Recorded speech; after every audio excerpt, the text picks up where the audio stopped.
Oo, pero nung meeting namin last time, tinanggihan mo eh, na ikaw ang gumawa ng papeles eh. Tinanggihan mo last time na ikaw ang gumawa ng papeles. Yes or no? Nag-isinungaling si Ms. Paterna? Yes o ikaw po. ang nag-isinungaling? Siya po. Inaamin mo ngayon na may pagkakataon, ikaw ang nagpapirma sa kanya. Last time, itinanggi mo na ikaw ang nagpapirma. Ngayon, inaamin mo na. I categorically deny that. If I... Papakita namin sa inyo ang record namin dito. Oo. Yes, Your Honor. Tinanggihan mo ba last hearing na ikaw ang gumawa ng papeles na pinirmahan ni Ms. Paterna? Your Honor, to the best of my knowledge, alam ko po hindi kami. To the best Teka, tandali lang. Opo. Sinasabi ni Ms. Paterna, ikaw eh. So, tinatanggi mo yon.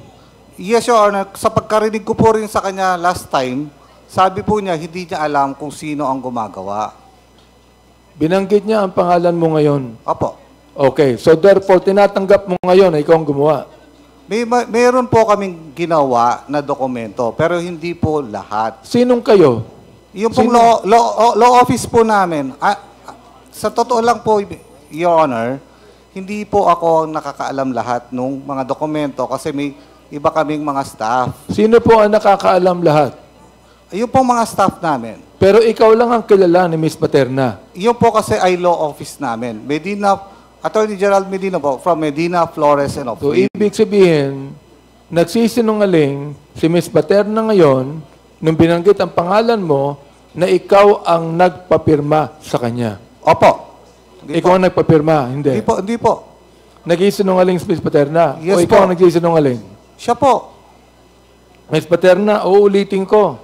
Nabanggit mo ang pangalan niya. Hindi ba? Kilala mo siya. Siya lamang ang kilala mo sa law office, correct? Yes po, Mr. Chair. Ano pong ginawa ni Atty. Medina na nakilala mo siya? Yung may mga, pag po nagsasign po ako ng mga dokumento, sa law firm niya po ako nagsasign, yung sa logbook po. Kaya po kilala ko po si Atty. Medina. Yung alin po? Yung logbook, Mr. Chair. Siya ang nakikita mo. Siya ang umaharap sa'yo. Yung tauhan niya po. Hindi siya mismo. Nakikita ko po siya, Mr. Chair. Nakikita mo siya, pero hindi siya napapirma sa'yo. Si Miss Cassandra po. Yung tao niya. Opo, Mr. Chair. Teka. Nakikita mo siya. Anong ginagawa niya? Nung nakikita mo siya? Nakaupo po, Mr. Chair. Kaya nga, nakaupo. Anong ginagawa niya? Siya ba ang nagpapirma sa'yo o hindi? Minsan po, Mr. Chair, pero minsan po yung tauhan niya po. Atty. Medina, sinasabi po ni Ms. Paterna, minsan, ikaw ang nagpapirma sa kanya. Yes, Your Honor. Inaamin mo. Inaamin mo ngayon na may pagkakataon, ikaw ang nagpapirma sa kanya. Yes, Your Honor. If I may explain po. Kaya po pinapirma yon kasi alam mo, under oath ka, yes abogado po, ka. Yes po. Alam mo dapat ang ginagawa mo. Yes po. Hindi ba? Yes po. Last time, teka. Yes po. Last time, itinanggi mo na ikaw ang nagpapirma. Ngayon, inaamin mo na. Kaya nga po, if I may explain, Your Honor, kung bakit po gano'n yung sagot ko. Kasi po, ang sinasabi niya, pinapipirma ko po siya. Hindi ko po siya pinipilit pumirma. Ang term po na pumipirma sa amin, kaya sabi po niya, logbook, ang proseso po sa opisina namin ay napakahigpit. Kung meron kang dokumento at gusto mo yung manotaryo, kailangan mo ng personal presence sa harap ng abogado at sasabihin mo sa kanya na yung dokumento na yun ay dokumento mo. Yun po ang proseso ng pagpapapirma, sinasabi niya. Nakakapagtaka naman ng napakahigpit ninyo, pero kayo gumawa ng mga papeles, pinapirma nyo ang corporate secretary na hindi niya alam. Hindi niya alam. Wala siyang alam dito. Yun ang sinasabi ni Ms. Paterna sa amin. Your Honor, if I may, Mr. Chair, kaya po kami ganun kahigpit, kasi nga po, yan po iniwasan namin. Kinatagalan, baka sabihin ng panotaryo sa amin na hindi naman siya dumating, hindi niya alam yung dokumentong pinirmahan niya, kaya po kami ang mahigpit bilang notaryo publiko. Kaya po ang proseso ng notary public is that there should be personal presence ng pipirma doon sa dokumento. Ilang beses ka nang nag-attend sa hearing na ito? Pangalawa lang po, Your Honor. Pangalawa, ikaw ba ay nag-absent minsan o lahat inatenan mo? Lahat po inatinan ko. First time lang po akong na-invite last time, Your Honor. Mahirap paniwalaan ang sinasabi mo ngayon sapagkat ito ay tinatanggihan ni Miss Baterna. Naunawaan niyo ba ako? Yes, Your Honor, but nagsasabi po ako ng totoo. Well, ibig sabihin niyan, ito pong Lucky South 99, kayo ang gumawa ng mga papeles niyan. Kaya yan po yung naging korporasyon. Yan po ay mariing kong tinatanggi. Kaya po ang sabi ko kanina, kami po ay isa lang sa kanilang mga lawyers. Kaya, sinabi Yes na or po, no lang po, yes or no lang. Kayo po ba ang gumawa ng papeles ng Lucky South 99 kaya ito ay naging korporasyon? hindi po, Your Honor. I categorically deny that. Hindi po ako yun. Sino po ang gumawa? Si ano po mas nakakaalam? Si Stephanie, na nandito naman po ngayon para klaro lang po lahat. Miss Stephanie, nabanggit ang pangalan mo. Yes, Mr. Sino Chair. pong gumawa? Yung pong sa file na pinakita sa akin kanina, ako po yung nagpirma. Pero kung hinat-notarize po siya na hindi sa office ni na Attorney Medina, hindi po ako present doon. Kasi meron pong pinakita sa akin si Cathy before na file ng Lucky South 99 na hindi po ako nag-appear sa notarization niya. Alam mo And din after ba, that Miss po- Macarenas, na ang incorporators, directors, officers, beneficial owners, and authorized representatives of Whirlwind Corporation, nakasama ka din doon sa Whirlwind Corporation, a sublessor of Lucky South 99. Yung ba yung tinatanggap Yes, mo? Mr. Chair. Alam ko po yun. Kasi ako po yung nag-suggest nun eh. Madam Ronaldine, ako po yung nagtanong sa iyo nung mga nakarang hearing kung sino po yung gumawa at nagpapirma nung lease agreement. Di ba? Yes po, Mr. Chair. Ipinakita ko sa iyo yung sublease agreement at sinabi mo na pirma mo ngayon. At tinanong ko rin sa iyo kung sino po ang gumawa ng mga sublease agreement na yon. At ang sinabi mo, si Attorney Medina. Tama? Nasa records of the, or minutes of the hearing yon. Yes po, Mr. Chair. Now, paano mo nasabi na si Attorney Medina ang gumawa ng mga dokumento na yon? Kaya ko po nasabing na kay Attorney Medina po yung mga dokumento nang galing kasi po, doon po ako nagbe-base kasi doon ako lagi nagpipirma po doon sa logbook po nila, Mr. Chair. Pakiulit yung huli. Kaya ko po nasabi na si Attorney Medina po yung gumagawa ng mga dokumento dahil doon po ako nagbe-base kung saan, sa law firm po kasi nila ako nagpipirma, yung sa logbook po. Kaya po nasabi ko na siya po yung may gawa, Mr. Chair. Now, before I ask you a question, Attorney Medina, okay ka na ba? Kasi I heard mataas kanina ang blood pressure mo. Yes, Your Honor. And I'd like to thank the medical staff of the House of Representatives for taking care of me. Medyo So- nahihilo pa rin ako ng konti, Your Honor. Pero, So at your own risk, you will answer the questions that I'm going to ask you. Are you okay? Kasi baka sisihin ako ng pamilya mo kung sakali matumba ka dyan. hindi naman siguro, Your Honor. I'll just say, Your Honor, kung medyo hindi na po ako eh. Yes, Okay, Your that's on record. I just want to be safe. Narinig po nyo yung sagot sa aking mga katanungan ni Madam Baterna. Is that true? Your Honor, if we are, because last hearing, Your Honor, Tinatanong ko lang po kayo, abogado po kayo. yes, Your Honor. Yung tanong ko po is answerable by yes or no. Is Yes, that Your true? Honor. Yes? Yes. So kayo po ang gumagawa. No, Your Honor, on the contract of lease. On the contract of lease. The question earlier, Your Honor, was Yung very sublease specific. contract yun. Yes, Your Honor. On the Kayo ang sublease. gumagawa. Yes, Your Honor, on the request of Whirlwind Corporation. Sino sa Whirlwind Corporation ang nagsasabi sa inyo na Yo- i-prepare nyo yung dokumento na yun? Your Honor, if you're referring to a Tinatanong ko po, sino ang gumagawa o nag-utos sa'yo na gawin mo yung mga dokumento na yun? First, Your Honor, for Whirlwind Corporation, it was Stephanie Mascareñas. Sino po sa Whirlwind? Si Stephanie Mascareñas, Your Honor, who's here, Your Honor. Teka, dalawa po yung sublease agreement na yun. Yes, Your Honor. The first one, Your Honor. That's why I said first, Your Honor.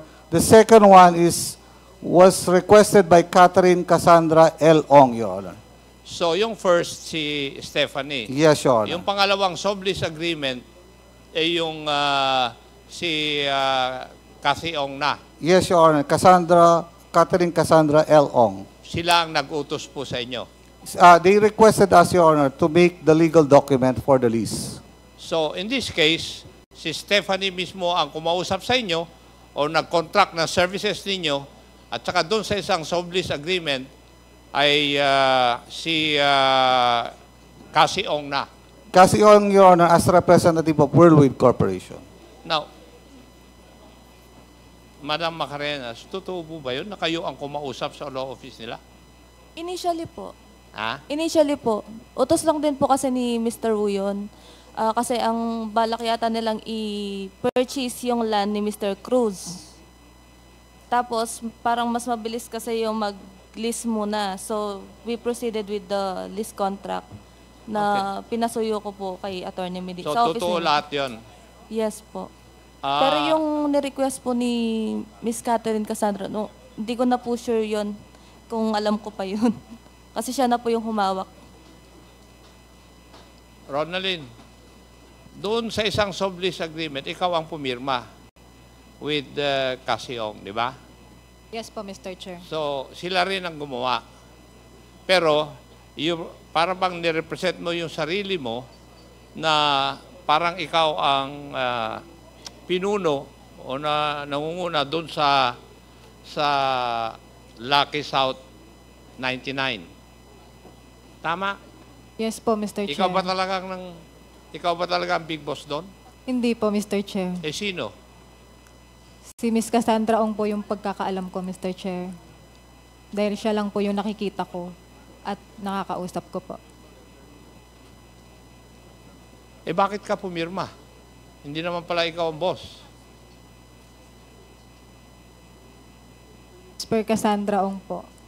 Ano po? Ginamit lang po kasi yung pangalan ko, Mr. Chair. Ginamit Kinuhanan lang lang yung po ako pangalan ng ninyo. ID. Bakit kaya hindi yung pangalan niya ginamit? Eh Pilipina naman siya talaga. Hindi ko po alam, Mr. Chair. Thank you. Thank you, Attorney Medina. I hope you're okay. Thank you, Your Honor. Thank you.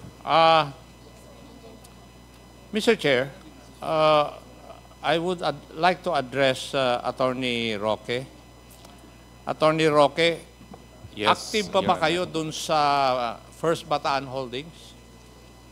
Well, sa ngayon po ay hindi. Kasi nga po na nagkaroon ng violent reaction yung aking misis because of that false report that appeared in Billionario. And she really wanted out of First Bataan. Ang problema nga lang po, hindi naman ganun kadali umalis. So, pinabayaan ko na muna po ang First Bataan dito sa aking kapartner, knowing na malinaw naman po kung magkano yung investment namin at saka na lang aayusin yan. Yung investment nyo dun sa First Bataan Holdings ay 95M given in 3 tranches. Opo. 32.5, 32.5, and 30, right? Opo, opo. Tama? Opo.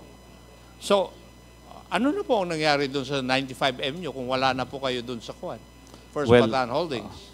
Mr. Chair, nasa lupa naman po yan. No? At hindi naman po ikinakaila ng aking partner na kami nagpasok ng 95 million para sa lupa po dyan sa First Bataan po. Attorney Roque, doon po tayo sa bahay doon sa Baguio. Opo.